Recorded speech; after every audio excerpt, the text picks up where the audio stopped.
გაჩვენებთ, როგორ გააგზავნოთ შეხვედრის მოთხოვნები Outlook Web Access კალენდრით. ჯერ გადართეთ კალენდრის ხედზე გვერდის ქვედა მარცხენა მხრიდან. ისევე როგორც ჩვეულებრივ კალენდარში, აქაც სხვადასხვა ხედის არჩევა შეგიძლიათ. დღიური, კვირეული, თვიური. ახლა ისევ დღიურ ხედს დავუბრუნდები.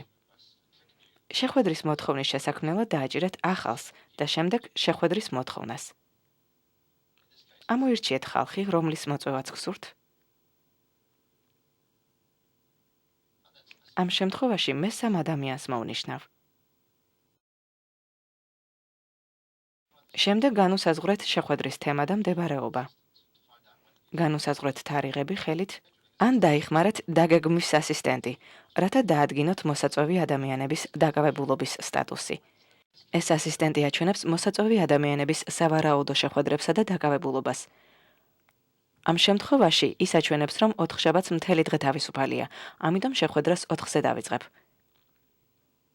ვისურვებდი შეხვედრამდე 9 საათით ადრე შეხსენებას, რათა მოვასწრო შეხვედრაზე მისვლა და მსურს, რომ კალენდარში აისახოს, რომ დაკავებული ვიქნები შეხვედრის განმავლობაში.